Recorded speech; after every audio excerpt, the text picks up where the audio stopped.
सामने दीवार पर टंगी घड़ी टिक टिक करते हुए रात के 10 बज जाने का इशारा कर रही थी। आकृति घड़ी की सुइयों को एकटक निहारे जा रही थी, जैसे उस पर किसी ने सम्मोहन विद्या का प्रयोग किया हो। क्या हुआ आकृति? जीजू का फोन लगा। कनिका की आवाज सुनकर उसकी तंद्रा टूटी।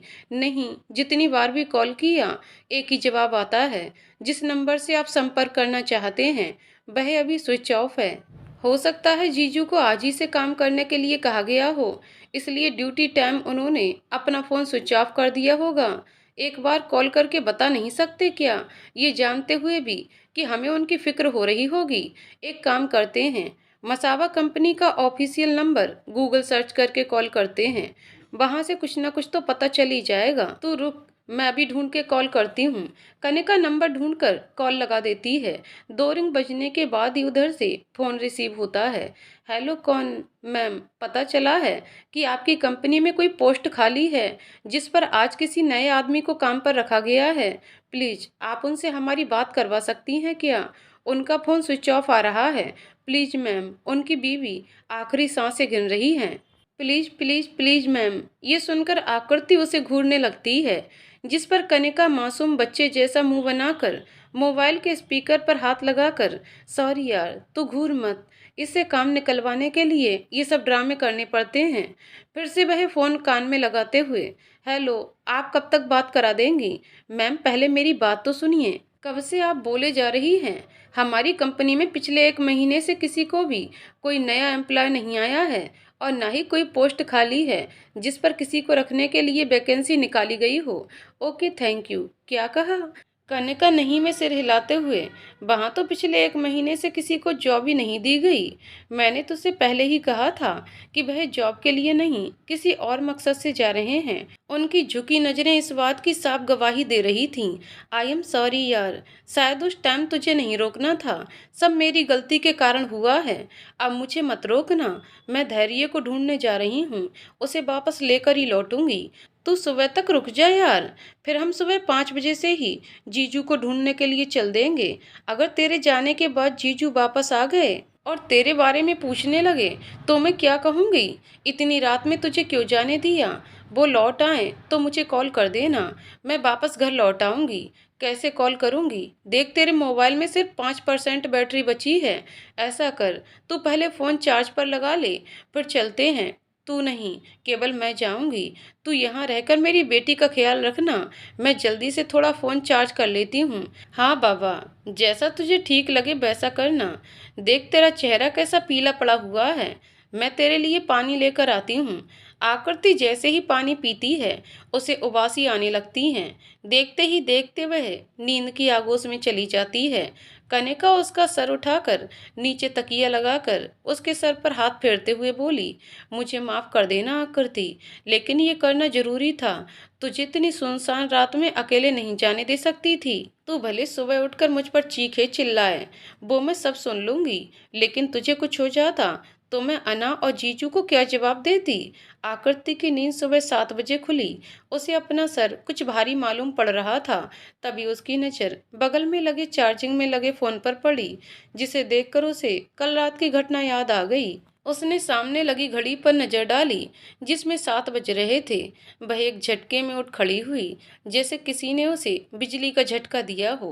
वह हॉल में जाकर कनिका को आवाज देने लगी, कनिका, तू कहाँ है? धैर्य वापस आए कि नहीं? कनिका, मैंने तुझसे कुछ पूछा है। कनिका दौड़ते हुए किचन से बाहर आती है। तू उठ गई? चल जल्दी से नहाकर फ्रेश हो जा।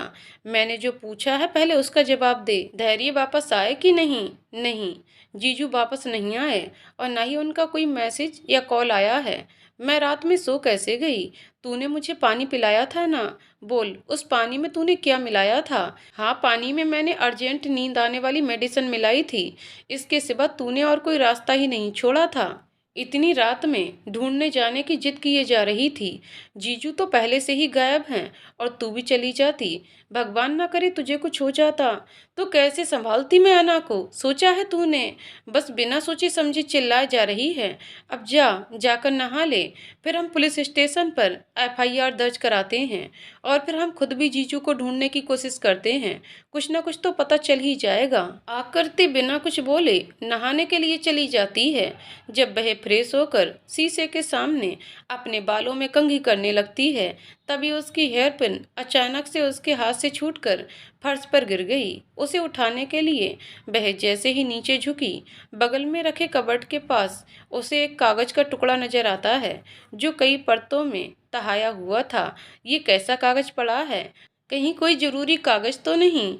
वह जल्दी से अपने बालों में पिन लगाकर वह कागज उठाती है और हॉल में आकर सोफे पर बैठकर उसे खोलकर पढ़ना शुरू कर देती है।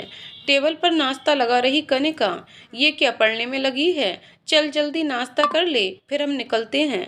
तुम दोनों खाओ, मुझे भूख नहीं लगी है। चल थोड़ा सा सही पर खा ले। मैंने कहा ना कि मुझे भूख नहीं है। जब तक धैर्य के बारे में कुछ पता नहीं चल जाता, तब तक मैं कुछ भी नहीं खाने वाली। तुम लोग जल्दी से खा लो, तब तक मैं कागज पढ़ लेती हूँ। कनिका मन ही मन बोली, भगवान कुछ तो करो, जीजू का कुछ तो हिंट दो, वरना मेरी ये पागल दोस्त खुद को टॉर्चर करके मार डालेगी। आकृति उसे बड़े गौर से पढ़े जा रही थी। ना चाहते हुए भी उसकी आंखों से आंसू बरबस बह चले। गुस्से में वह कागज को मुट्ठी में भरकर गोल मोल कर एक तरफ फेंकते हुए अपना चेहरा दोनों हाथों में छुपाकर जोर जोर से रो पड़ी। आकृति को ऐसे रोता देखकर अनाबी दौड़ते हुए उसके पास आकर उसके पैरों से लिपटकर रोने लगी। क्या हुआ मम्मा, आप क्यों रो रहे हो? आकृति झट से अपनी आंखों से आंसू साफ करके अनाबी को गोद में उठाकर, नहीं मेरा बच्चा, मम्मा भला क्यों रोएगी? मम्मा तो बस मौसी को झूठ मूठ कर रोकर डरा रही थी। देखो कैसे मौसी की बंदरिया जैसी शक्ल बन गई। अपना हाथ अनाबी की तरफ करते हुए इसी बात पर देता ली, कनिका तूने मेरी बेटी को अच्छे से नाश्ता करा दिया ना? हाँ, वो लास्ट चम्मच ही बचा था, बाकी फिनिश कर चुकी है। ठीक है फिर मेरा क्यूट बच्चा, अब जल्दी अंदर जाकर आप अपने दोजू को सुला कर आइए, फिर हम बाहर घूमने चलेंगे। सच्ची मम्मा? सच्ची मुच्ची बच्चा, अब जाइए जल्दी से दोजू को सुला कर आइए। ओके मम्मा, मैं अभी दोजू को सुला कर आती हूँ। अनाबी के जाने के बाद कनिका आकृति को हैरानी से देखते हुए, क्या हुआ, ऐसे क्यों अचानक से रोने लगी थी? फर्श में पड़े कागज को उठाते हुए, जरा मैं भी तो देखूं, इस पेपर में आखिर ऐसा क्या लिखा है जिसे पढ़कर तू इस कदर रोने लगी? ये अच्छा नहीं किया धैर्य ने कनिका। वह अपने आप को समझते क्या हैं? हर चीज में अपनी मनमर्जी चलाएंगे, जब जो उनका मन होगा वो करेंगे क्या? मैंने तुझसे पहले ही कहा था कि वह सिर्फ जॉब के लिए नहीं गए। अब देख खुद ही पढ़ ले उनकी करतूत। आकृति रोते हुए बोलती है। अरे तू रुक यार, आकृति ऐसे रो मत, मुझे पढ़ने दे, इसमें आखिर लिखा क्या है? आकृति मैं जानता हूँ कि मैंने तुम्हें ये सब बिन बताए किया, लेकिन बताकर करता तो शायद तुम इस बात के लिए राजी नहीं होती। मैं तुम्हें अपनी बच्ची के मोह में डालकर तुम्हारी लैब खराब नहीं करना चाहता। मैं जानता हूँ कि तुम अना के लिए अपना सब कुछ छोड़ सकती हो, लेकिन अना कब तक साथ रहेगी? एक दिन वो भी बड़ी होकर अपनी नई मंजिल की तलाश में निकलेगी, तब शायद तुम्हें अकेला फील होगा। मैंने शादी के वक्त जो कॉन्ट्रैक्ट में साइन किया था, उसके तहत 5 एकड़ जमीन पर बना बंगला और एक फ्लैट तुम्हारे नाम कर दिया है। इसके अतिरिक्त मैं देना भी चाहता तो भी मैं नहीं दे सकता, क्योंकि मैंने सब सिया के नाम कर दिया है। मेरे पास अब खुद के नाम पर सिर्फ 7,000 कैश बचा है। अगर तुम चाहो तो बंगला लीज पर देकर एक अच्छी लाइफ गुजार सकती हो, बाकी तुम्हारी मर्जी। पहले मैं अना को अपने साथ ले जाना चाहता था, लेकिन बाद में लगा शायद अना पर मुझसे अधिक अधिकार अब तुम्हारा है। हर बार तुमने अना की जान बचाकर खुद को उसका प्रबल दावेदार घोषित किया। अना भी शायद मुझसे कहीं अधिक तुम्हें चाहती है। मैं ना मिलूं तो शायद वह एक बार की जिंदगी जी लेगी, लेकिन तुम्हारे बिना उसका रहना मुश्किल हो जाता है। फिर भी मैं यही कहूँगा, तुम एक अच्छे जीवन साथी के साथ अपनी नई दुनिया बनाओ। अना की फिक्र मत करो, तुम उसे कनिका के घर छोड़ देना, मैं उसे आकर ले जाऊंगा। वह वक्त के साथ जैसे जैसे बड़ी होगी, चीजों को समझकर रहना सीख जाएगी। पता नहीं सिया इतने दिन के बाद थमेगी या जेल से वापस आने के बाद कुछ और भी करेगी। मेरे परिवार के लिए तुमने अपनी अनमोल चीज खो दी, आगे कुछ ऐसा हो ये मैं नहीं चाहता। इसलिए मैं हमेशा के लिए तुम्हारी जिंदगी से दूर जा रहा हूँ। शायद हमारा समझौते का सफर तय करना यहीं तक कुदरत को मंजूर था। धैर्य शुक्ला। कनिका के हाथ से कागज छूटकर फर्श पर गिर गया। ये क्या है आकृति? जीजू तेरे साथ ऐसा कैसे कर सकते हैं? क्योंकि उन्हें लगता है कि मैं उनसे प्यार नहीं करती, सिर्फ अना की जिम्मेदारी उठाने के लिए उनके साथ रहती हूँ। भगवान ने इतनी बड़ी बड़ी आंखें दी हैं, फिर भी उनको अपने लिए मेरा प्यार नहीं दिखाई दिया। अना के लिए सब कुछ दिख गया। उन्हें क्या लगता है मुझे महल जैसा घर देकर खुद झोपड़ी में रहेंगे और मैं उन्हें रहने दूंगी? कभी नहीं। अगर वो झोपड़ी में रहेंगे तो मैं भी झोपड़ी में ही रहूंगी, वरना उन्हें भी मेरे साथ मेरे जैसे रहना होगा। आकृति, जीजू को ये सब नहीं करना था। कुछ भी सोचते रहते हैं। चल बाहर चल, जीजू के बारे में पता करते हैं। किसी न किसी ने तो उन्हें आते जाते देखा ही होगा। ऐसे नहीं कनिका, कुछ और सोचना होगा। मेरे पास एक आइडिया है जिससे जीजू हर हाल में खुद ही घर आ जाएंगे। वह क्या तरीका है? अगर हम तेरी फेक शादी का इंतजाम करें, फिर तो जीजू मुझसे मिलने आएंगे ही ना कि तू अना को अपने साथ रखना चाहती है कि नहीं। कैसा लगा मेरा आइडिया? पूरा बकवास। तुझे क्या लगता है वो इतने बेवकूफ़ हैं, इतनी आसानी से हमारे झांसे में आ जाएंगे? अरे वो पल पल की खबर अपने डिटेक्टिव। कनिका तू स्कूटी निकाल, अभी चल मेरे साथ। कहाँ चलूं? News agency. वहां पर क्या करेंगे? जीजू के लापता होने की खबर छपवानी है क्या? सवाल मत कर, स्कूटी निकाल, मैं अना को लेकर आती हूँ। आकृति सीधा न्यूज एजेंसी जाकर पब्लिशर के पास पहुंच जाती है, डोर नॉक करते हुए। सर, क्या मैं अंदर आ सकती हूँ? यस, आ जाओ। वह लैपटॉप से कनेक्टेड कीबोर्ड पर अपनी उंगलियां चलाता बोला। आप लोग खड़े क्यों हो? बैठ जाइए। Thank you sir. कनिका और आकृति दोनों चेयर खींचकर बैठ जाती हैं। अना आकृति की गोद में बैठ गई। कुछ देर वो यूं ही कीबोर्ड से खेलता रहा और फिर लैपटॉप ऑफ करके अपने चश्मे को उतार कर टेबल पर रख दिया और उन दोनों की तरफ देखते हुए बोला, बोलिए, आपको क्या काम है? एक न्यूज छपवानी है। क्या न्यूज है?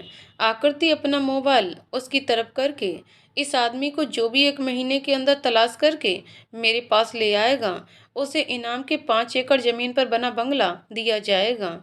ये तो मिस्टर धैर्य शुक्ला है। अभी जो इनके साथ घटना घटित हुई है, उसके बाद से तो इन्हें तो बच्चा बच्चा जानने लगा है। जी सर। आप तो इनकी वाइफ धनक शुक्ला है ना? और ये उनकी बेटी अनावी शुक्ला। जी सर। ये कब से गायब हो गए और कैसे? हमारे लिए तो ये बहुत अच्छी खबर है। आपका क्या मतलब है?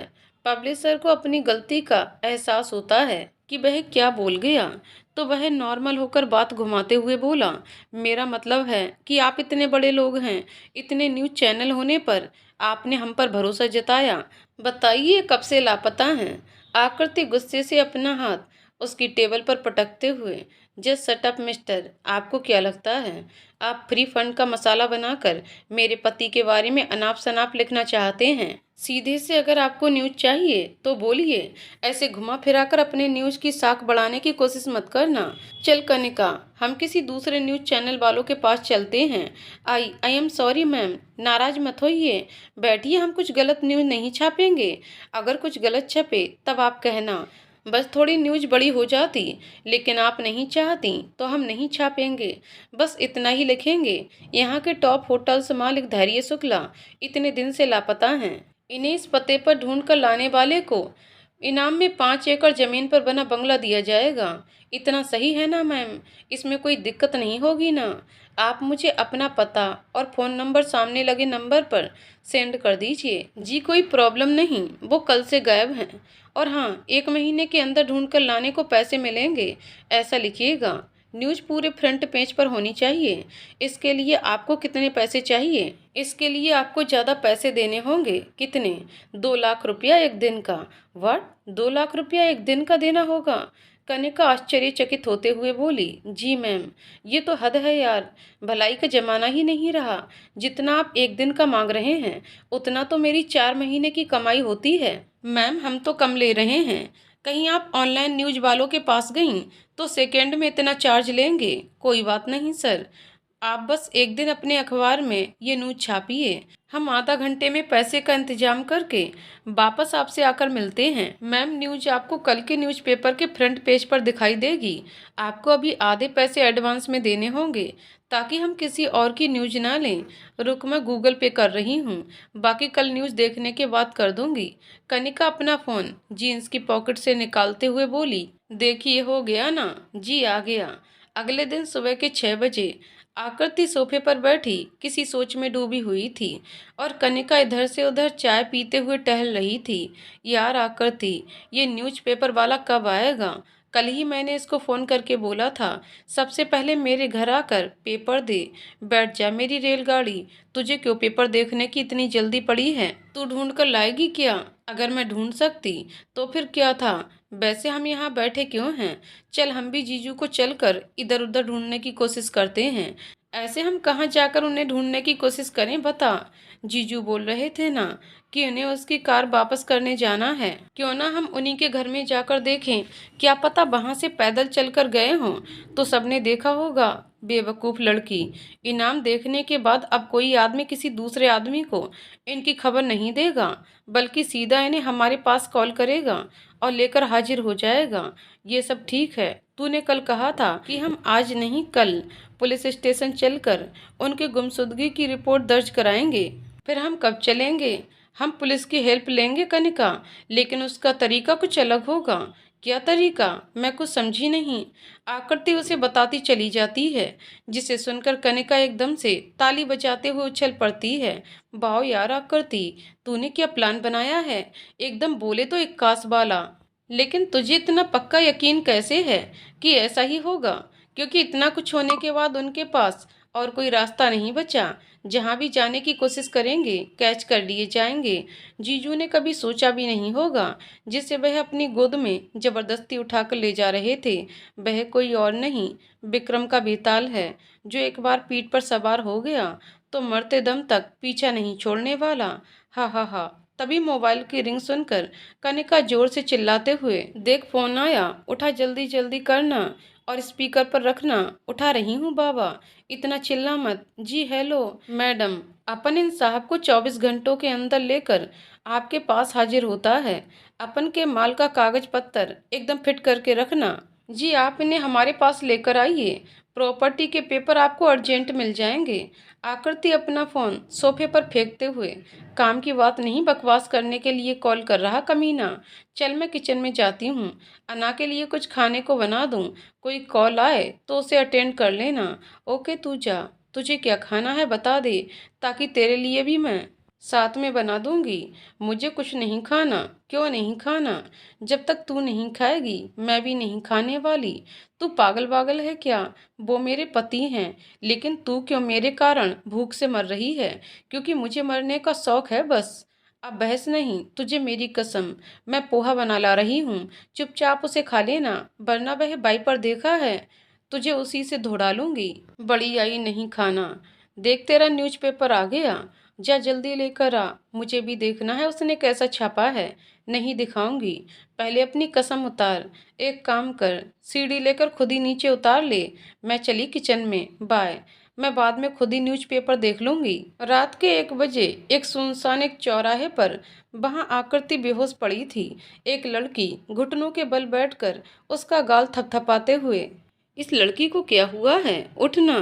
तभी वहां से गुजर रही जिप्सी को वह लड़की हाथ देकर रोकते हुए, प्लीज रुकिए, हमारी हेल्प करिए। वह आदमी जिप्सी रोकते हुए, क्या हुआ, ये लड़की कौन है? पता नहीं भाई साहब, मैं यहाँ से गुजर रही थी तो इस लड़की को यहाँ पड़ा देखा। ये बेहोशी की हालत में थी, बस एक ही बात बोले जा रही थी, मुझे एसीपी लवलेश सर के पास ले चलो। वह जिप्सी से उतरकर लड़की के पास जाकर देखता है, अपने मन में बोलते हुए, ये तो धैर्य की वैफ आकृति है, ये मुझे क्यों ढूंढ रही है। वह गाड़ी से पानी निकाल कर लाता है और उसके मुंह पर पानी छिड़कते हुए, आकृति जी उठिए, आपको क्या हुआ है? आकृति हल्की सी आंखें खोलती है, लेकिन अगले ही पल फिर बेहोश हो जाती है। लवलेश सादे कपड़ों में था, जिससे वह लड़की उसे पहचान नहीं पाती है। आप इन्हें जानते हैं? जी, ये मेरे दोस्त की वाइफ हैं। प्लीज आप इन्हें गाड़ी में बैठाने पर मेरी हेल्प करिए। वह आगे वाली सीट पर उसे बैठाकर खुद ड्राइविंग सीट पर बैठते हुए उस लड़की से बोला, आप इतनी सुनसान रात में कहाँ जा रही हो? आइए गाड़ी में बैठिए, मैं आपको छोड़ दूंगा। थैंक यू, बट मुझे बस पास में ही जाना है, मैं चली जाऊंगी। ओके। रास्ते में आकृति को धीरे धीरे होश आने लगा।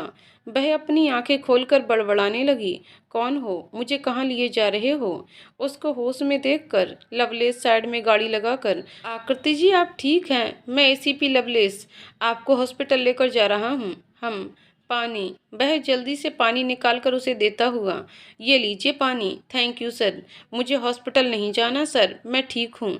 ओके चलिए आपको आपके घर छोड़ देता हूँ। अब घर रहा ही कहाँ, उन्होंने सारी प्रॉपर्टी उस सिया के नाम कर दी और खुद लापता हो गए। आज का न्यूज़पेपर नहीं पढ़ा आपने? पढ़ा था न्यूज़पेपर, और ये न्यूज़ भी। आप मेरे एक सवाल का जवाब देंगी? पूछिए। इतनी बड़ी बात हो गई और आपने पुलिस थाने जाकर एफआईआर क्यों नहीं लिखवाई? हो सकता है मिस्टर धैर्य को किसी ने किडनैप कर लिया हो और उनकी जान खतरे में हो। नहीं, ऐसा कुछ नहीं है।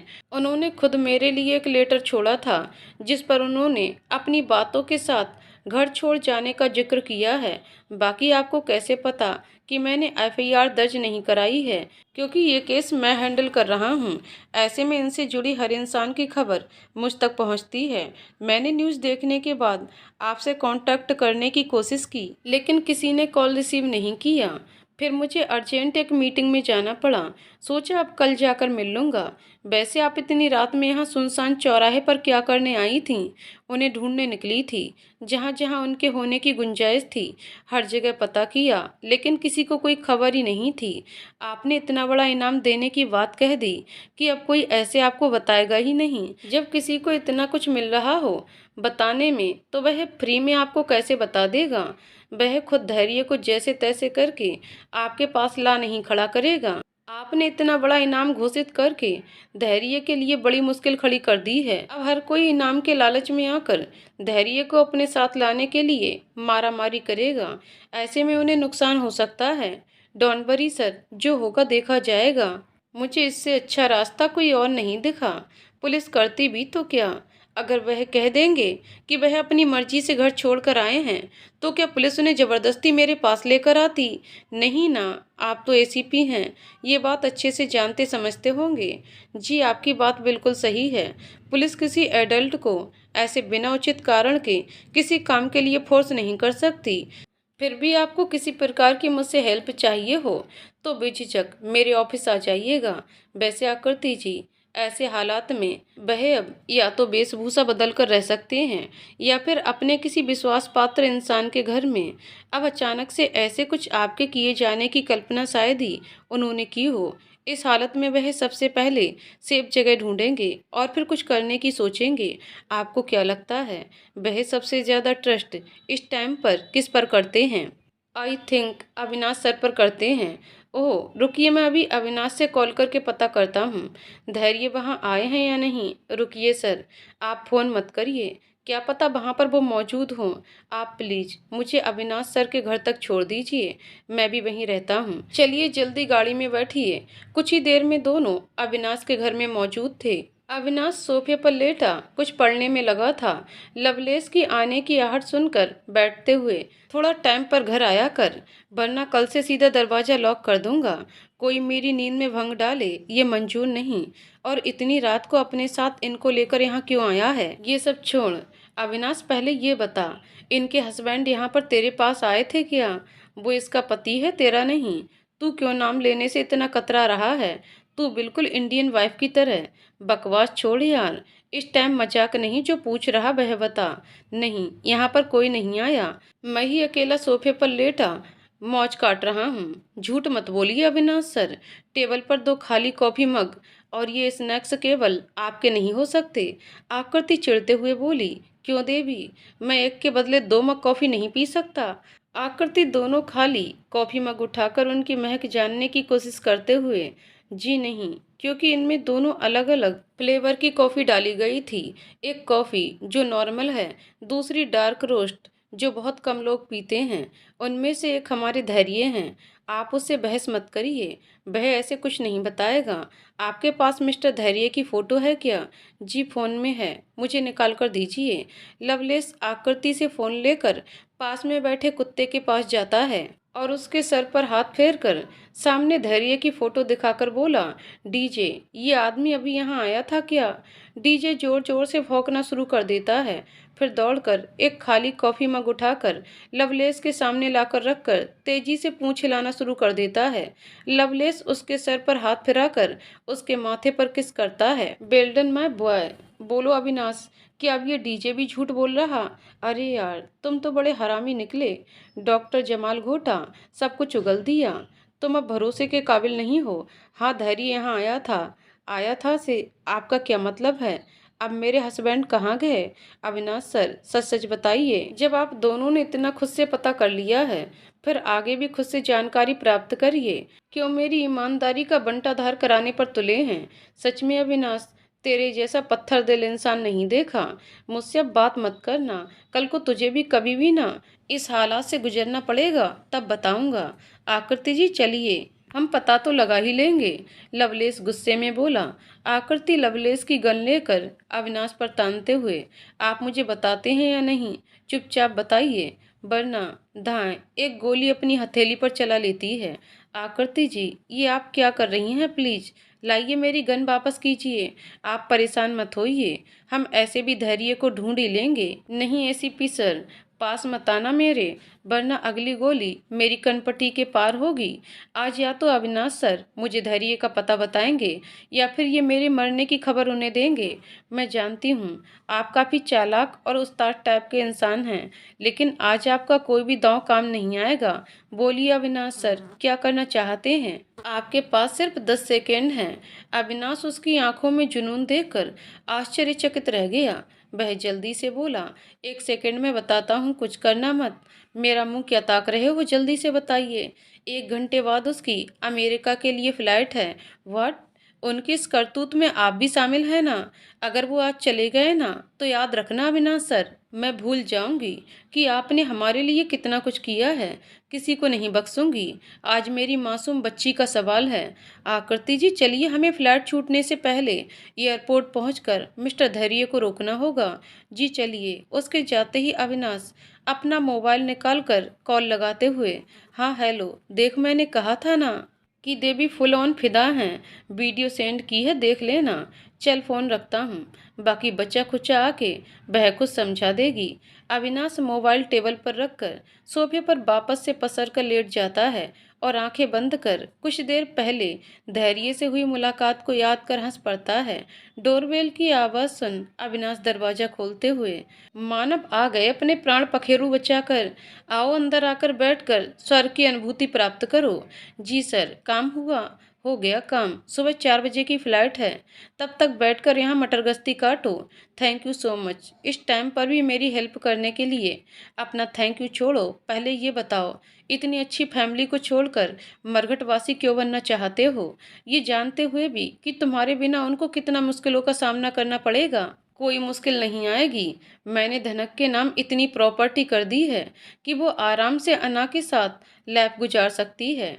ऐसे सर, मेरे रहते वो किसी और को अपना हमसफर नहीं बना पाएगी, क्योंकि उसे लगेगा कि वह मेरे एहसानों को भूलकर मुझसे गद्दारी कर रही है। मैं ना रहूँगा तो वह जिससे प्यार करेगी उसके साथ शादी करके खुश तो रहेगी।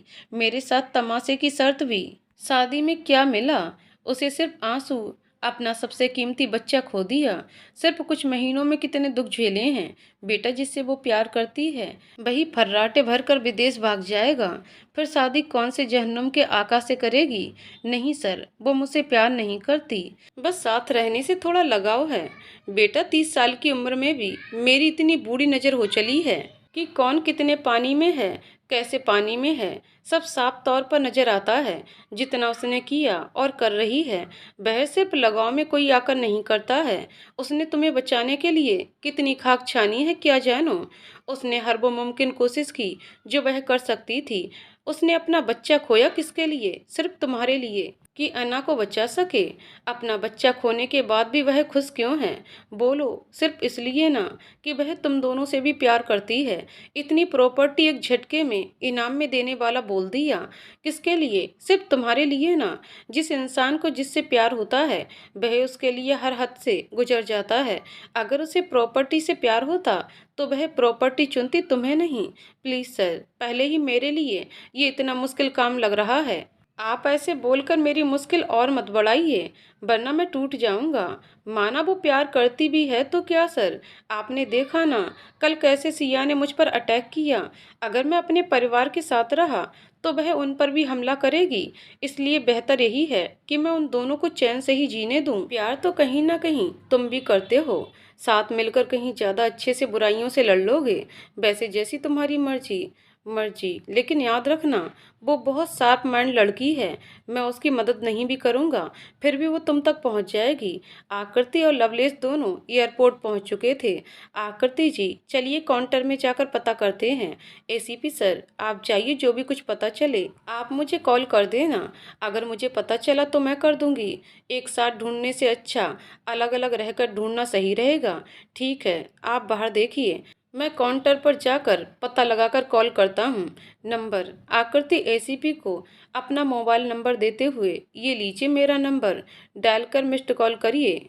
ठीक है, अब आप जाइए। लवलेश के चले जाने के बाद आकृति अपने दोनों हाथ जोड़कर आसमान की तरफ देखते हुए, हे देवा, आज एक बार फिर से मेरी हेल्प कर। आज तक मैंने तुझसे जो भी कुछ मांगा है वह मेरे लिए सही हुआ तो तूने दिया, यदि गलत हुआ तूने उसकी सच्चाई दिखाई। इस बार मैं तुझसे कहती हूँ कि मैं गलत नहीं हूँ देवा। तू तो भगवान है ना, मुझे तो मेरा प्यार धैर्य के लिए दिखाई देता होगा। प्लीज प्लीज प्लीज देवा, मुझे मेरा प्यार वापस कर दे। अगर तू मुझे अपनी बेटी मानता है तो मुझे मेरा प्यार वापस करना। आज से ना तो मैं तेरी बेटी और ना तू मेरा देवा। वह अपने आंसू साफ करते हुए एयरपोर्ट के अंदर जाने के लिए कदम बढ़ाए। तभी उसकी नज़र हुड्डी पहनकर आगे जाते हुए आदमी पर पड़ी। वह दौड़कर उसका हुड्डी सर से खींचते हुए, धैर्य। वह आदमी पीछे से मुड़कर आकृति को घूर घूर कर, ये लड़की मेंटल है क्या? ये क्या बदतमीजी है? सॉरी भैया, मुझे लगा मेरे हस्बैंड हैं। वह आदमी उसे बड़बड़ाते हुए निकल गया। आकृति भी खामोशी से आगे बढ़ गई। काफी देर इधर उधर देखने के बाद वह एयरपोर्ट के अंदर दाखिल हो गई। जब उसे वहां भी धैर्य नहीं दिखाई दिया तो पास में बनी एक बेंच पर बैठ गई। अरे आकृति जी, आप यहाँ बैठी हैं? हाँ एसीपी सर, बाहर देख लिया, धैर्य कहीं नहीं दिखे। अंदर भी देखा, यहाँ भी नहीं है। एसीपी उसके बगल पर बैठते हुए, परेशान मत होइए, धैर्य अभी गए नहीं हैं। उनकी फ्लाइट 4 बजे की है। बस अब हमें चारों तरफ नज़र बनाए रखनी है। हम वो धैर्य कहाँ? एंट्री डोर के पास, मुंह में ब्लैक मास्क लगाए, रेड बैट चेक शर्ट पहने हुए, मैं बाहर जाती हूँ, आप ऐसा कोई अंदर आए तो प्लीज चेक करिएगा। धैर्य लगभग दौड़ते हुए बाहर निकलकर एक फूल के पेड़ की आड़ में छिप गया, अपना मास्क निकालकर गहरी सांसें लेता हुआ। काश धनक ने देखा ना हो, वरना यहाँ से निकलना मुश्किल हो जाएगा। वो अपनी नादानी में आकर ऐसी बेवकूफ़ी भरी हरकतें कर रही है, उससे बचा लो भगवान। वह धीरे से डाली को हटाकर एयरपोर्ट की डोर की तरफ देखने की कोशिश करता है। तभी पीछे से कोई उसका हाथ पकड़कर अपनी तरफ घुमाता है और एक झन्नाटेदार तमाचा गाल पर जा दिया। उसका चेहरा बिल्कुल लाल पड़ गया, 5 उंगलियां उसके गाल पर साफ नजर आने लगीं। वह हक्का बक्का सा होकर बोला, धनक तुम? हाँ मैं। ऐसे क्या आंखें फाड़े देख रहे हैं? आपको क्या लगा यूं ही आप निकल जाएंगे? बोलिए, क्यों भागना चाहते हैं? मैंने लेटर में सब कुछ तो बता दिया है, अब क्या बताने को बाकी रह गया है? आकृति धैर्य का कॉलर पकड़कर उसे जोर से धक्का देकर पीछे धकेलते हुए, मैं आपको कोई खिलौने वाली गुड़िया लगती हूँ क्या? जब जी में आए उठा लाए, जब मन किया कबाड़ा समझकर फेंक दिया। ऐसा कुछ भी नहीं है धनक, मैं बस तुम्हें इस मजबूरी के रिश्ते से छुटकारा देना चाहता था, जिस रिश्ते में आगे का कोई मतलब ही ना हो। जिस कारण से रिश्ता जुड़ा वह सब खत्म हो चुका हो, फिर ऐसे रिश्ते को बनाए रखने का क्या मतलब बनता है? ओह, अब समझी। आप बस मुझे एक आया बाई की तरह यूज करना चाहते हैं ना? मेरा वो मतलब नहीं है। फिर क्या मतलब है बताइए, मुझे भी तो पता चले आपके कितने मतलब होते हैं। धनक देखो, एक्सक्यूज मी, मेरा नाम धनक नहीं आकृति सिंह चौहान है, आप शायद भूल रहे हैं। हम आकृति देखो, जैसा तुम सोच रही हो वैसा बिल्कुल भी मैंने नहीं सोचा।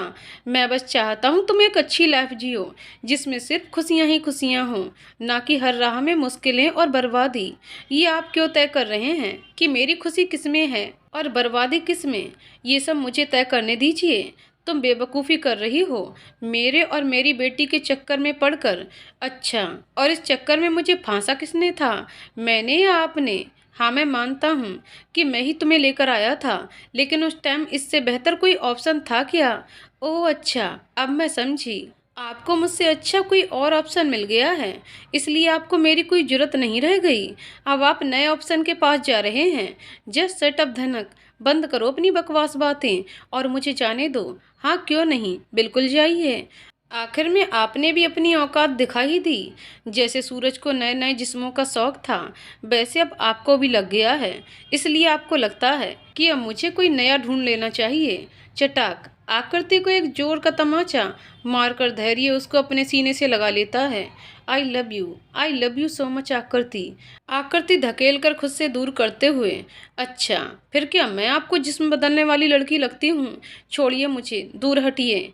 आपको कोई प्यार व्यार नहीं है, वरना आप ऐसा करते ही नहीं। मैं ऐसा कर रहा हूँ क्योंकि। वह एकदम से खामोश हो गया। बोलिए, क्या क्योंकि? आपको मेरी कसम, क्योंकि सिया ने मुझसे वादा किया है कि अगर मैं तुम दोनों को छोड़कर हमेशा के लिए चला जाऊं, तो वह तुम दोनों पर कभी कोई अटैक नहीं करेगी। उसके कहने पर आप हम दोनों को छोड़ने को तैयार हो गए। ये भूल गए कि आप ऐसा करके हम दोनों को जीते जी मार डाल रहे हैं। उसके किए वार से भले हम बच निकल जाएं, लेकिन आप जो कर रहे हैं उससे हम हर रोज़ सिर्फ तिल तिल कर मरने वाले हैं। हम उसका मिलकर मुकाबला कर सकते हैं, लेकिन नहीं, आपने सिर्फ अपने मन से फैसला कर लिया। एक बार भी हमसे आकर पूछा हम क्या चाहते हैं? तुमसे पूछकर क्या जवाब मिलता, मैं अच्छे से जानता हूँ। जब अच्छे से जानते थे, फिर ऐसा क्यों करने का सोचा? मेरे प्यार को सहानुभूति समझकर आपको लगता है कि मैं ये सब आपके किए एहसानों के बदले कर रही हूँ। अपने छोड़े लेटर में लिखा था कि कोई अच्छा जीवन साथी ढूंढकर जिससे तुम्हें प्यार हो शादी कर लेना। अब जिससे प्यार किया वो ही दूर जा रहा, तो किससे शादी करूंगी? दुनिया की बातें आपको मेरी आंखों में दिख जाती हैं। खुद के लिए कभी प्यार क्यों नहीं देख पाए? हाँ, नहीं दिखा, लेकिन तुम बोल भी तो सकती थी। उस दिन जब मैंने गाड़ी में पूछा और क्या मिला, तो क्या बोला था कि कुछ नहीं। इसे मैं क्या समझूं? जो समझना था आपने पहले ही समझ लिया। अब क्या समझना बाकी रह गया है? अब मैं आकृति अचानक से बेहोश होकर गिर पड़ी। धैर्य दौड़कर उसका सर अपनी गोद में रखकर उसका गाल थपथपाते हुए, धनक क्या हुआ, आंखें खोलो। धनक, मैं तुम दोनों को छोड़कर कहीं नहीं जा रहा। धैर्य हॉस्पिटल रूम में बाहर इधर से उधर चक्कर काटते हुए मन ही मन बोला, धनक तुम्हें कैसे समझाऊं? कुछ मजबूरियां ऐसी होती हैं जिन्हें अकेले ही फेस करना पड़ता है। चाहता तो मैं भी नहीं हूं तुम दोनों को छोड़कर जाना, लेकिन क्या करूं, मजबूरी है। नहीं गया तो तुम दोनों को मुझसे हमेशा के लिए दूर कर दिया जाता। तभी डॉक्टर को बाहर आता देखकर उसके पास जाकर, डॉक्टर, धनक अब कैसी है? वह बेहोश क्यों हो गई थी? Dhanak is completely fine now, there's nothing to worry about. उसने कुछ खाया नहीं है जिससे वह कमजोरी और चिंता के कारण बेहोश हो गई थी। आप उसे अपने साथ ले जा सकते हैं, बस उसे अच्छे से खिलाते पिलाते रहिए और उसका ध्यान रखिए। थैंक यू डॉक्टर, मैं उसका ख्याल रखूंगा। धैर्य डॉक्टर से बात करने के बाद आकृति के पास गया। वह बेड पर बैठी थी, अपनी आंखों में आए आंसू दोनों हाथों से साफ करने में लगी थी। धैर्य को सामने देखते ही उसे गुस्से से घूरने लगी। अब क्यों आए हो यहाँ? तुमसे बात करने। खाना क्यों नहीं खाती टाइम से? चलो बाहर चलकर कुछ खा लो। मैं टाइम से खाना खाऊं या ना खाऊं, आपसे कोई मतलब? मैं मरूं या जीऊं, आपको फर्क नहीं पड़ना चाहिए। आपको जाना है ना तो शौक से जाइए, परवाह करने का ड्रामा मत करिए। अच्छा रुको, मैं यहीं खाना लेकर आता हूँ। मैंने कहा ना, मुझे आपका खाना नहीं चाहिए। आपको सुनाई नहीं देता? आकृति की बात सुनकर उसकी आंखों में आंसू आ गए, गला रुंध गया। वह भर्राई हुई आवाज में बोला, हाँ, नहीं सुनाई देता। वह जबरदस्ती उसको गोद में उठाकर बाहर की ओर चल देता है। सीधे से तुम्हें कोई बात समझ नहीं आती? इतनी देर से प्यार से बोल रहा हूँ खाना खा लो, खाना खा लो, पर नहीं। देखता हूँ अब कैसे नहीं खाती हो। मैंने कहा मुझे छोड़िए, वरना अच्छा नहीं होगा। मैं जोर जोर से चिल्लाने लगूंगी, छोड़ो मुझे। धैर्य उसकी बात अनसुनी करके पास बने होटल में ले जाकर एक चेयर पर बैठा देता है और खुद उसके सामने चेयर रखकर बैठ जाता है। हिलना मत, होटल कर्मचारी की तरफ देखकर जोर से बोला, भैया एक प्लेट खाना लगाना। जी साहब, अभी गर्मा गर्म खाना लेकर आया। मैंने कहा ना मुझे नहीं खाना, मतलब नहीं खाना। क्यों नहीं खाना? मुझे भूख नहीं है। ये कीजिए साहब, आपका ऑर्डर हुआ गर्मा गर्म स्वादिष्ट भोजन। अरे साहब, आप तो वही हो जिसके बारे में पेपर के पहले पन्ने में आपके फोटो के साथ बड़ा बड़ा लिखा था। आपको ढूंढ कर ले जाने को बहुत माल मिलेगा। दिमाग खराब मत करो यार, चलो जाओ, ये सब झूठी खबर फैलाई गई है। आकृति धैर्य को घूरती हुई बोली, भैया वो खबर झूठी नहीं थी, वह खबर मैंने ही छपवाई थी। अब ये मुझे मिल गए हैं, अब कोई जरूरत नहीं है। धैर्य थाली से एक निवाला तोड़कर आकृति के मुंह के सामने कर देता है। ये लो खाओ। ये सब आप क्यों कर रहे हैं? एक तरफ मरने के लिए छोड़ दिया, दूसरी तरफ ये सब। प्लीज लास्ट बार मेरे हाथ से खा लो। आपने खाया? हम खा चुका हूँ। नजरें झुकाकर क्यों बात कर रहे हैं? सच बोलते हैं तो आंखों में आंखें डालकर बात करिए। बातें ही तो हैं, कैसे भी की जा सकती हैं। नजरों से क्या फर्क पड़ता है? बहुत फर्क पड़ता है। खैर आप छोड़िए, ये बताइए, आप चाहते हैं ना कि मैं खाना खाऊं? तो आपको मुझसे एक प्रॉमिस करना होगा। क्या प्रॉमिस करना है? यही कि आप हम दोनों को छोड़कर कहीं नहीं जाएंगे। प्रॉमिस, मैं नहीं जाऊंगा। अब खाओ। ऐसे नहीं, मेरी और अना की कसम खाकर बोलिए। क्या धनक, तुमने वादा करने की बात की, वह मैंने कर दिया। अब ये कसम क्यों? क्योंकि मुझे आपके वादे पर भरोसा नहीं रह गया। मैं ऐसे कह रहा हूँ ना कि नहीं जाऊंगा, फिर यकीन करो। कोई बात है, कोई मजबूरी है तो मुझसे बोलिए ना। ऐसे क्यों हम दोनों को छोड़कर जा रहे हैं? कोई मजबूरी नहीं है। अगर तुम चाहती हो कि मैं खुश रहूं तो प्लीज मुझे बिना सवाल जवाब किए जाने दो। ठीक है, फिर आप भी याद रखिए, जब तक आप वापस लौट कर नहीं आते मैं खाने को हाथ तक नहीं लगाऊंगी, चाहे भूख से मेरी मौत क्यों ना हो जाए। जिद मत करो प्लीज। देखिए आपका फोन बज रहा है, रिसीव करिए। धैर्य अपना फोन निकालकर जैसे ही देखता है, उसके चेहरे पर परेशानी के भाव उभर आते हैं। खुद को संयमित कर, एक मिनट कहीं जाना नहीं, तुम्हें मेरी कसम। मैं अभी आया। थोड़ा दूर एकांत में जाकर, हेलो। क्यों बे, तुझे एक बार में बात समझ नहीं आती क्या? तूने बॉस से क्या वादा किया था? बॉस को धोखा देने का अंजाम जानता है ना? हाँ अच्छे से जानता हूँ। मैं 4 बजे की फ्लाइट से निकल भी जाता, लेकिन क्या करूँ, मेरी वाइफ ने मुझे देख लिया और मुझे वहाँ से लौटना पड़ा। और फिर तू उसके साथ यहाँ बैठकर होटल में गुलछर्रे उड़ाने की शुरू कर दिए। तेरी बीवी मेरे गन के निशाने पर है। इस बार कोई चूक हुई तो समझ लेना, उसके भेजे के चीथड़े उड़ जाएंगे। अभी के अभी वहां से निकल। दाहिने वाले मोड़ में एक वैन खड़ी है, उसमें जाकर चुपचाप बैठ जाना। प्लीज एक बार मुझे मेरी वाइफ से बात कर लेने दो, मैं बस 5 मिनट में आता हूँ। तुझे तेरी बीवी की लाश देखने का शौक है तो आराम से जा। मैं वैन में जाता हूँ। Good bye. धैर्य चलते हुए वैन के पास पहुंचकर जैसे ही झुककर बैठने को हुआ, तभी उसका फोन फिर से बजने लगा। अबे साले, किधर को जाता है? यहीं हमारे सामने बैठकर फोन में बात कर। कहीं नहीं जा रहा, चल बैठ। फोन स्पीकर में लगा। एक आदमी उसके कनपटी पर गन लगाकर बोला, हेलो। धैर्य यहाँ का काम निपट गया, अब तो कुछ भी करने को फ्री है। इतना सुनते ही वह एकदम से नीचे झुककर उस आदमी से गन छीन लेता है और बिना रुके 6 की 6 गोलियां उन 5 आदमी के सीने में दाग कर उन्हें ढेर कर दिया। एक तरफ गुस्से से गन फेंक कर अपना फोन ढूंढने लगता है। कहा था ना सालों मैंने, मेरे परिवार पर बात आई तो मैं शराफत क्या चीज़ है भूल जाऊंगा। तुमने मुझे छेड़कर मेरे अंदर दबी आग को हवा दी है, तो अब अच्छे से अपना हिसाब पकड़कर चिता की आग का मजा लूटो। वह अपना फोन जेब में डालकर एक आदमी की कमर में फंसी गन निकालकर खुद की कमर में फंसाकर होटल की ओर चल देता है। अबे ओए सस्ते मद्दे हीरो, वहीं रुक जा, वरना तेरी इस फुलझड़ी का भेजा उड़ा दूंगा। खुद को बड़ा होशियार समझता है, अब देख तेरा क्या हाल करता हूँ। एक आदमी आकृति के सर पर गन ताने सामने खड़ा था, दूसरे हाथ से उसकी गर्दन जकड़ रखी थी। मैंने कहा धनक को छोड़ दे, वरना तेरा वो हाल करूंगा कि जिंदगी भर याद रखेगा। तेरी कठपुतली मेरे हाथों में दबी है, फिर भी साले रौब झाड़ता है। रुक, तुझे अभी तलबे चटवाता हूँ। आकृति गुस्से से अपने मन में बोली, ओह अच्छा तो तू है इन्हें मुझसे दूर करने वाला। रुक, अभी तेरा तेल निकालती हूँ। उस आदमी का ध्यान पूरा धैर्य की तरफ देखकर आकृति एक जोर का मुक्का उसकी टांगों के बीच में दे मारा। वह आदमी गन फेंक कर चीखते हुए उकड़ू बनकर बैठ गया। आकृति ने अपनी चप्पल उतारी और उसके बाल पकड़कर उसका सर ऊपर किया और चप्पलों की बारिश शुरू कर दी। क्यों बे कुत्ते, मुझे झूठ बोलकर अपने साथ ले आया तो खुद को बड़ा 30 मार खा समझ रहा है। तू उन्हें सस्ता हीरो बोलेगा? ले फिर, अब उनकी पैसों से खरीदी हुई सस्ती चप्पलों की मार का स्वाद भी अच्छे से चख। ये सब तेरा किया धरा है ना, तूने ही उन्हें मजबूर किया होगा हमसे दूर जाने के लिए। तभी मैं सोचूं, वह ऐसे क्यों कर रहे हैं। मैं अपने और अपनी बेटी के आंसुओं की भरपाई आज तेरी जान लेकर करूंगी।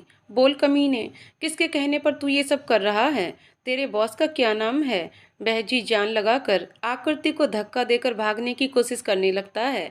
तभी आकृति ने बगल में पड़ी ईंट उठाकर सीधा उसके पैर में दे मारी, जिससे वह लड़खड़ाकर जमीन पर गिर पड़ा।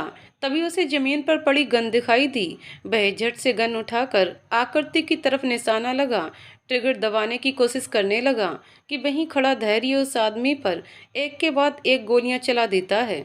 कुछ ही पल में देखते ही देखते वह आदमी तड़प कर अपने हाथ पैर फैलाकर शांत हो गया। धैर्य दौड़कर आकृति के पास आया और उसे गले लगाते हुए बोला, धनक तुम ठीक हो? इसने तुम्हें चोट तो नहीं पहुंचाई? आकृति टाइट हक करके रोते हुए बोली, ये सब छोड़िए, पहले बताइए आप ठीक हैं ना? आपको कुछ हुआ तो नहीं? मैं बिल्कुल ठीक हूँ, देखो तुम्हारे सामने खड़ा हूँ। ये सब आप अकेले सहते रहे और मुझे बताया तक नहीं। बोलिए, किसका आदमी था? ऐसे क्यों बोल रहा था? किस बात से आपको हमसे दूर जाने के लिए मजबूर किया गया था? बोलिए धैर्य। उस दिन जब हम कनिका के घर जाने के लिए निकले थे, तभी रास्ते में एक मैसेज आया। क्या मैसेज आया? यही कि अगर तुम चाहते हो तुम्हारे बीवी बच्चे की जान बची रहे तो इस पते पर आकर मिलो, वो भी बिना किसी को बताए। अगर मैंने किसी को बताया तो मैं अपने बीवी बच्चों से हाथ धो बैठूंगा। उसने ऐसे धमकी भरा मैसेज भेजा और आपने यकीन कर लिया और चल दिए छोड़कर। उफ, ये लड़की, पहले पूरी बात तो सुन लो, फिर सवाल करना। ओके ठीक है, बोलिए। उसने फिर 2 फोटो सेंड की, एक अना की, दूसरी जिस गाड़ी में हम आ रहे थे। अना के लॉकेट और गाड़ी के नीचे उसने बॉम्ब लगा रखा था। फिर लिखा था, इतने में यकीन ना आया हो तो एक को ब्लास्ट करूं। तुम्हारी बेटी के चीथड़े उड़ाना कैसा रहेगा? अगर यकीन हो गया हो तो पीछे एक पेपर तुम्हारे कपड़े वाले बैग में रखा हुआ है, उसमें साइन करके अपनी बीबी के बैग में रख देना और बिना कुछ हरकत किए आ जाना। बाकी किसी भी हरकत का परिणाम तुम्हारे हाथों पर होगा। जैसा उसने कहा था, मैंने उसकी बात मानी और तुम लोगों से बहाना बनाकर चला गया। जहाँ का उसने एड्रेस दिया था वह एक सालों से बंद पड़ी कोई फैक्ट्री थी। जैसे ही मैं गाड़ी से उतरकर थोड़ा दूर गया, उसने गाड़ी ब्लास्ट कर दी और तालियां बजाता हुआ मुस्कुराते हुए मेरे सामने आकर बोला, कैसा लगा मेरा स्वागत? कोई कमी तो नहीं हुई? फिर एकदम से उसने चाकू निकालकर मेरी गर्दन में सटा दी और फिर कहने लगा, सिर्फ तेरे कारण, हाँ सिर्फ तेरे कारण से आज मेरी यसु जेल में जिल्लत की जिंदगी जी रही है। देखता जा तू, अब मैं तेरी जिंदगी को नर्क कैसे बनाता हूँ। तुझे क्या लगा कि तू सारी प्रॉपर्टी देकर अपनी जिंदगी बचा लेगा? अबे तेरी जैसी प्रॉपर्टी तो मेरे घर में काम करने वाले नौकरों के पास है। मैं अपनी यसु को कैसे भी करके जेल से बाहर ले आऊंगा। लेकिन तू अपनी फैमिली को बचा सकता है तो बचा कर दिखा। धैर्य बिना लाग लपेट के बोला, तुम मुझसे क्या चाहते हो? देखा, बिजनेस छूट गया साले का, लेकिन बिजनेस करना नहीं छूटा। बंदा सीधा पॉइंट की बात पर आ गया। साला बड़ी कमीनी चीज है। बाप के जैसे ये भी साला लड़कीबाज निकला। जैसे उसका एक से मन नहीं भरा, इसको मेरा साला बना डाला, बिल्कुल उसी तरह से इसका भी एक लड़की से मन नहीं भरा। एक गई नहीं कि दूसरी को जबरदस्ती गोद में उठाकर ले आया। वैसे साले तेरा ये उठाई गिरी वाला अंदाज बड़ा बिंदास लगा। क्यों लोगों, आप लोगों को इसका ये अंदाज पसंद आया या नहीं? वहाँ खड़े सभी लोग ठहाके लगा लगा कर हंसने लगे। अच्छा चल, अब ठीक है, काम की बात करते हैं। अगर तू चाहता है कि तेरी बीबी बच्ची एंड सो कॉल्ड साली सेफ रहे तो तुझे ये बैग लेकर हमेशा के लिए ये देश छोड़कर अमेरिका जाना होगा। इस बैग में क्या भरा है? तेरी बर्बादी का सामान। लेकिन भूल से भी इसे खोलने की कोशिश मत करना, वरना वरना क्या कहूँ। हाँ, तेरे आगे तेरी फुलझड़ी के साथ क्या होगा मैं नहीं जानता। मैं चला जाऊंगा, लेकिन मेरा पासपोर्ट मेरे बैग में है। उसे लेने के लिए मुझे वापस घर जाना पड़ेगा। उसने चाकू निकालकर हवा में उछाला और पकड़कर मेरे पेट में घुसेड़ दिया और उसे क्लॉक नुमा घुमाकर वापस निकालते हुए बोला, कुछ भी कर, लेकिन तुझे जो बोला वह काम हर हाल में 2 दिन के अंदर हो जाना चाहिए। तभी उसके गुंडों में से एक आदमी उसके पास आकर बोला, भाई आपने ये क्या किया? सिया भाभी को पता चला तो वह नाराज होंगी। इसे उनके बनाए प्लान के अनुसार ही सजा देनी है। आप अपना गुस्सा शांत रखिए। सबसे पहले हमें भाभी को निकालने के बारे में सोचना चाहिए। फिर उसी ने एक दूसरे गुंडे से बोला, जा जाकर इसका ट्रीटमेंट करा। साला मारना नहीं चाहिए, वरना तुम लोगों को जिंदा इसी के साथ दफना दूंगा। इस सिया को तो मैं नहीं छोड़ूंगी। उसकी हिम्मत कैसे हुई आप पर हमला कराने की? आप अपनी चोट दिखाइए, ऐसे खड़े क्यों हैं? जब इतनी तकलीफ है, चलिए हम डॉक्टर के पास चलते हैं। आकृति धैर्य के गले लगकर रो पड़ी। रो मत, अभी अविनाश सर आते होंगे, फिर हम हॉस्पिटल चलेंगे, वहीं पर देख लेना। आप मुझे फिर कभी ऐसे छोड़कर मत जाइएगा। मैं आपके बिना जिंदा लाश बनकर रह जाती हूँ। आपके बिना एक एक दिन ऐसे गुजरता है जैसे सदियों का सफ़र हो। हर पल सालों जैसा लगता है। आपको कितना दर्द हो रहा है? देखिए अविनाश सर हॉस्पिटल में आ जाएंगे। धैर्य उसके माथे पर किस करते हुए, अब छोड़कर कभी नहीं जाऊंगा। कुछ कारण होगा, प्लीज समझा करो। सर को आ जाने दो। तब तक क्या हुआ आगे सुनो। इसके बाद मैं बेहोश हो गया था। जब होश आया तो देखा मैं जमीन पर लेटा था। दर्द के मारे मुझसे उठा नहीं जा रहा था। जैसे तैसे मैंने पानी मांगा तो उसमें से एक आदमी बोला, एक कयास जाकर देख, लगता है साले को होश आ गया है। होश आ गया? वह आदमी मेरे पास आकर बोला, क्यों? मैंने उसे सिर्फ इतना कहा, पानी। भाई ये पानी मांग रहा है, उसे डॉक्टर की दी हुई दवा के साथ पानी पिला दे। उसने मुझे दवा खिलाई और कुछ ही देर में मैं फिर से सो गया। दोबारा जब नींद से जागा तो इस बार थोड़ी राहत महसूस हुई। मैं धीरे से उठ बैठा, अपना मोबाइल निकाल कर देखा तो बैटरी खत्म हो चुकी थी। फिर मैं हिम्मत करके उठा और फैक्ट्री के गेट के पास बैठे गुंडों से जाकर बोला, मुझे तुम्हारा फ़ोन मिलेगा क्या? मुझे बाहर जाने के लिए पासपोर्ट मंगवाना है। वह कुछ देर सोचता रहा, फिर बोला, रुक तेरी बॉस से बात करवाता हूँ। उसने अपने बॉस को फ़ोन लगाकर बोला, बॉस ये बिजनेस की दुम अपन लोगों से फ़ोन मांग रहा है, किसी से बात करने के वास्ते। बोलता है बात करके पासपोर्ट मंगवाना है। ये बिजनेस की दुम तेरे को किससे बात करनी है? बॉस पूछ रहे हैं। मेरे दोस्त पराग बाटकर से करनी है। बॉस ये किसी अपने दोस्त पराग बाटकर से बात करने को बोल रहा है। फिर उसने मुझसे दूर जाकर अपने बॉस से कुछ कहा और फ़ोन रख दिया। वह गुंडा मेरे पास आकर मुझसे बोला, चल नंबर बोल। मैंने जो नंबर बोला वह अविनाश सर का था। मैंने जैसे ही उनसे कहा, हेलो पराग, मैं धैर्य बोल रहा हूँ, उन्होंने भी ऐसे ही बात की जैसे वह सब कुछ जानते हों। अजी हमारी तारीफ का नंबर आ गया क्या? पीछे अविनाश अपने कुछ आदमियों के साथ खड़ा था। अविनाश सर, आप यहाँ अकेले? कनिका और मेरी बेटी कहाँ है? उन्हें आप साथ नहीं लाए? वो बिल्कुल सही सलामत आपकी श्रीमती जी की सहेली के पास हैं। Thank you sir. आकृति ने अपनी नज़रें शर्मिंदा होकर झुका लीं। अरे देवी जी, यूँ ना आप हमसे नज़रें झुकाइए। आपने जो किया वो बिल्कुल सही था और मुझे अच्छा खासा पसंद आया। अपने आदमियों की तरफ देखकर, अबे तुम लड़के यहाँ खड़े होकर कौन सी रासलीला सुन रहे हो? जाओ जाकर इन सभी की लाशों को ठिकाने लगा दो। पुलिस वालों को इनके शरीर से झड़ी हुई मिट्टी की भी खबर ना लगे। आकृति अविनाश के सामने आकर हाथ जोड़कर बोलती है, आई एम सॉरी सर, मैं आपको कितना कुछ बोल दिया बिना कुछ जाने समझे। मुझे सिर्फ उस टाइम यही सही लग रहा था कि कैसे भी करके धैर्य तक पहुंच जाऊं। डोंट वरी, आपने जो भी किया अच्छा किया। अभी भी बिना जाने ही आप माफ़ी मांग रही हैं। पहले पूरी रामगाथा सुन लीजिए, फिर अच्छे से तारीफ करना जरा। आखिर अविनाश की तारीफ होनी है, किसी ऐरे गहरे नत्थु खैरे मरघट पर लेटे मुर्दे की नहीं। वह अपनी शर्ट की कॉलर ऊपर करके आंखों पर ब्लैक चश्मा लगाता हुआ बोला।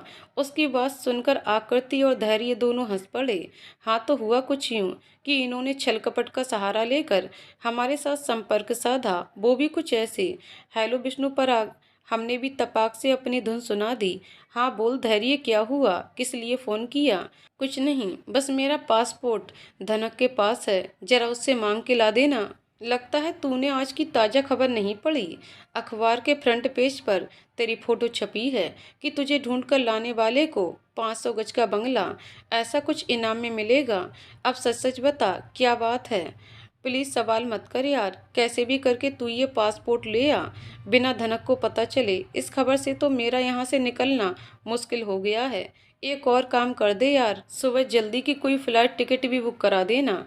मैं रात में आता हूँ, रात के 1 बजे करीब ये साहब अपने एक फटीचर गुंडे के साथ मेरे द्वार पर हाजिर हो गए। मैंने इनको काफ़ी देर समझाया कि देवी जी आपसे कितना प्यार करती हैं ये वो, लेकिन इनके दिमाग का घोड़ा टस से मस ना हुआ। वह गुंडा अपना काम बिगड़ता देख इनके कमर के पास पिस्तौल लगाते हुए कान में कुछ फुसफुसाया। शायद यही कह रहा होगा कि जल्दी टिकट और पासपोर्ट लेकर निकलो, वरना तुम्हारी पतली कमरिया में बॉम्ब ब्लास्ट कर देंगे। आकृति मुस्कुराते हुए, मैं समझ गई सर।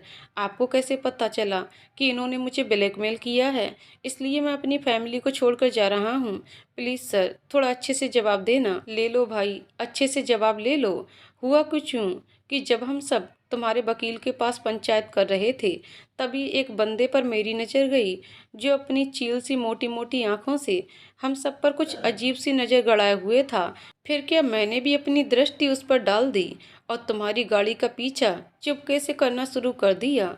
जब सिया के होने वाले पतिदेव तुम्हारा पेट फाड़कर दही जलेबी निकालने के फिराक में थे, मैं वहीं बैठा इंतजार कर रहा था कि कब दही जलेबी निकले और मैं खाना शुरू करूं, पर अफसोस कुछ ना निकला। आप वहाँ थे, फिर धैर्य को बचाया क्यों नहीं? आकृति तपाक से बोली। अगर मैं आपके पतिदेव को बचाता तो फिर आपकी बेटी को कौन बचाता? मेरे माई बाप। इसलिए सारी बात जानने के बाद मैं सीधा आपकी सहेली के घर पहुंचा। देखा वहां भी एक मुचमुंडा अर्थात गुंडा चकरघिन्नी बना घूमने में लगा था।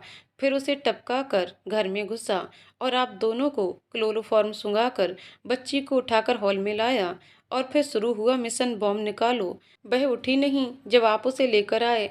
आकृति ने सवाल किया। उसे अपनी टेक्निक का यूज करके सुला दिया था। हाँ, तो आगे पता चला कि वह रिमोट कंट्रोल से चलता है। फिर वही अपने एक आदमी को छोड़कर चल पड़ा रिमोट की तलाश में। काफ़ी मशक्कत के बाद वो जीजा जी के गुप्त बसेरे से मुझे मिल गया। फिर शुरू की अपने जीजा जी की खातिरदारी। ये वीडियो देखो और बताओ मजा आया ना? वीडियो में सिया के बॉयफ्रेंड को बड़ी बेदर्दी से टॉर्चर किया जा रहा था।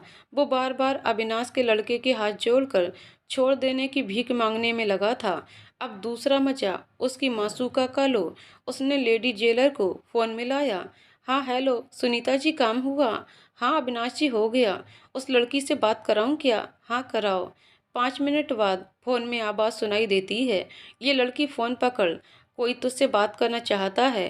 हेलो कौन? अरे श्रेवी डार्लिंग, मैं अविनाश बोल रहा हूँ। कुत्ते, मजबूर हूँ इसलिए बाहर बैठकर भौंक रहा है। अगर इन सलाखों के पीछे बंद ना होती तो बताती। क्या बताती मेरी स्वीट हार्ट? आखिर पैदाइशी सलाखों के अंदर तो नहीं थी? भूल गई है, याद दिलाऊं? भौंक ले भौंक ले, कुत्ते जितना भौंक सकता है। आजकल तेरी किस्मत जोरों पर चल रही तो मौज काट ले। कल अपना टाइम भी आएगा फिर बताऊंगी। सिया किस बला का नाम है? उससे टकराने का अंजाम क्या होता है? अजी हम प्यार करने वाले अंजाम से नहीं डरते सिया डार्लिंग। हम तो आपकी मोहब्बत में हर हद से गुजर जाएंगे।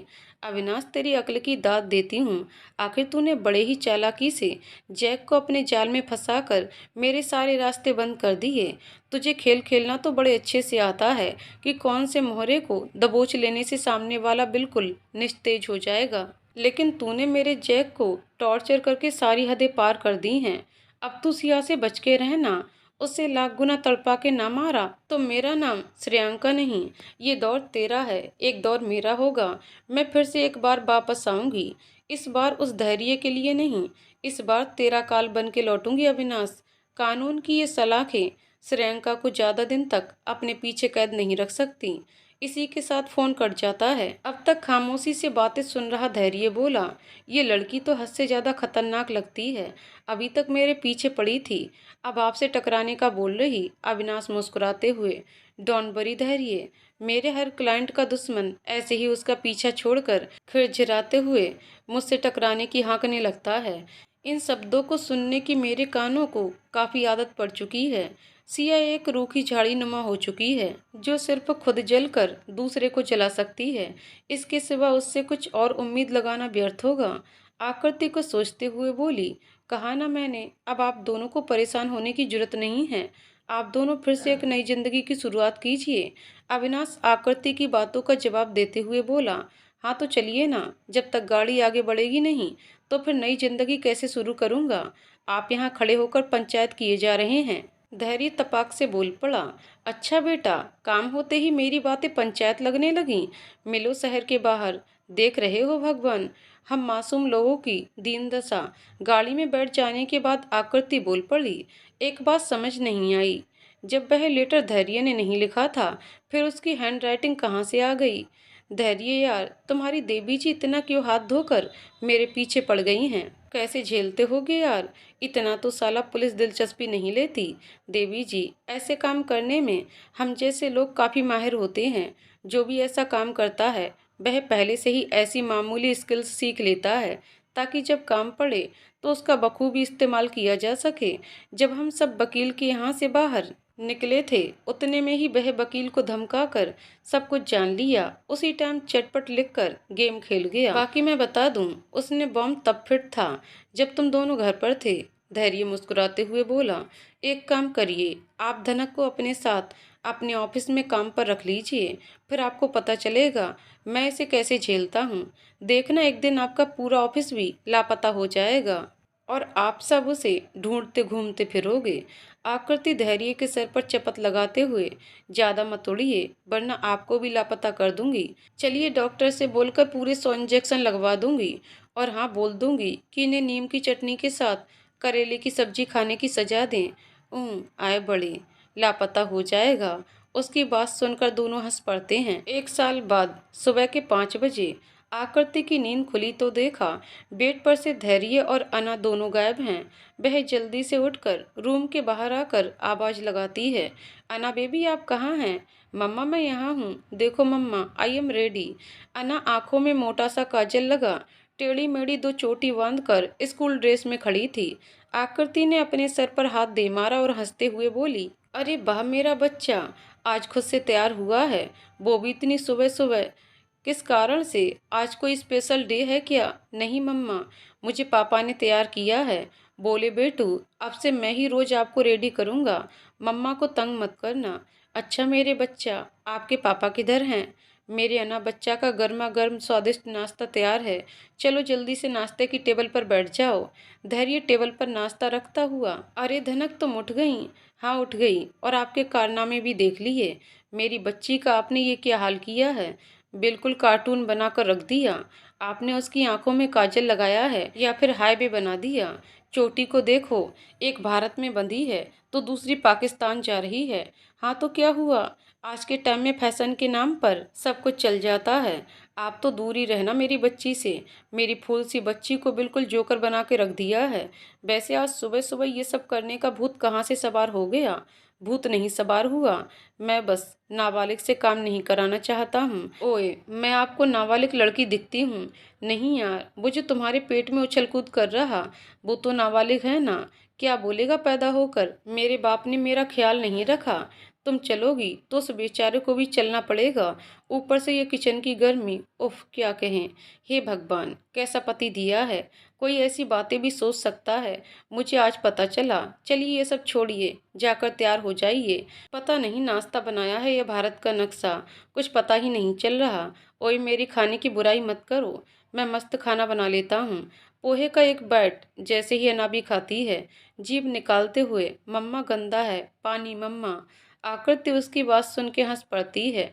उसे जल्दी से पानी देकर खुद खाकर टेस्ट करती है। ये कितना नमक मिर्च पड़ा है, तुम्हें किसने बोला खाने को। तुम्हारे लिए वो पराठे रखे हैं, वो खाओ ना। अना बच्चा, मैंने आपसे क्या बोला था, आप भूल गए। ओह सॉरी पापा, मैं सीक्रेट भूल गई थी। बच्चा, आपको ये नाश्ता खाने की कोई जरूरत नहीं है, मैं अभी दूसरा नाश्ता बना दूंगी। आप यहाँ खड़े होकर मेरा मुंह क्या ताक रहे हैं। जाइए जल्दी से फ्रेश हो जाइए।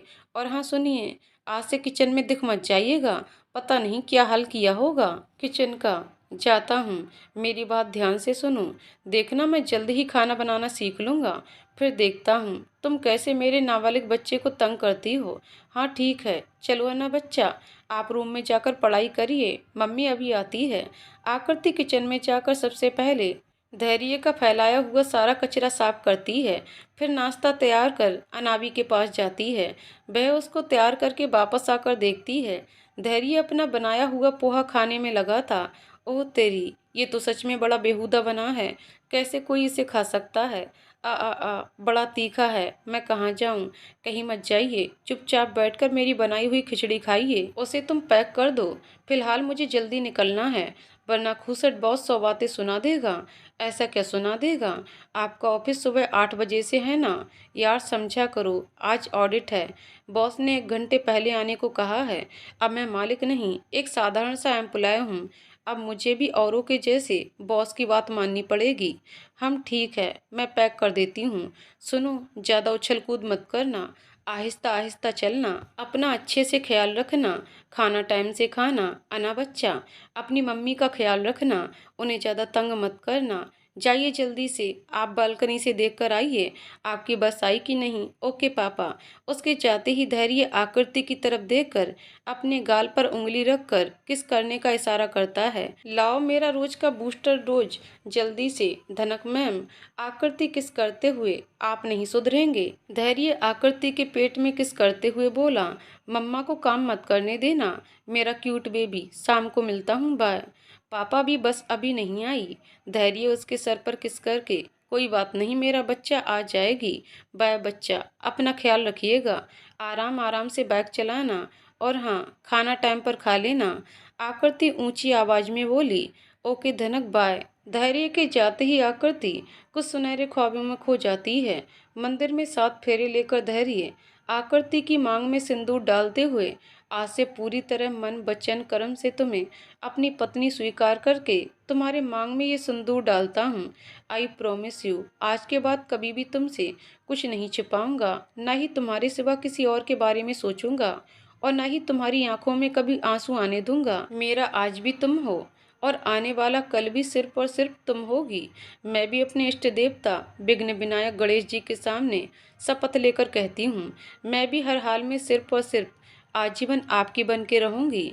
अनाबी आकृति की कुर्ती खींचते हुए बोली, मम्मा मम्मा नीचे चलो ना। आकृति अपने ख्वाबों से बाहर आते हुए, ओके मेरा बच्चा चलो, चलते हैं। आकृति अपने मन ही मन बोलती है, देखिएगा धैर्य, जल्द ही आपके पास फिर से आपका अपना बिजनेस होगा। जैसे आपने मुझे अपना साथ देकर मेरी जिंदगी खुशियों से भर दी है, वैसे ही मैं भी आपका बिजनेस लौटाकर आपको फिर से वही धैर्य बनाऊंगी। जब से तेरी मेहरबानियां हुई, जिंदगी मेरी कांटों को छोड़ फूलों से समर गई। जो कभी आकृति थी, वो आज धनक बन अपने नाम से अनजान हो एक नई आकृति में बस गई। तो दोस्तों, कहानी यहीं पर समाप्त होती है। दोस्तों, आपको कहानी कैसी लगी कमेंट करके जरूर बताइएगा। कहानी पसंद आई हो तो वीडियो को लाइक शेयर करें और चैनल को सब्सक्राइब करें। कहानी को पूरा सुनने के लिए बहुत बहुत धन्यवाद दोस्तों।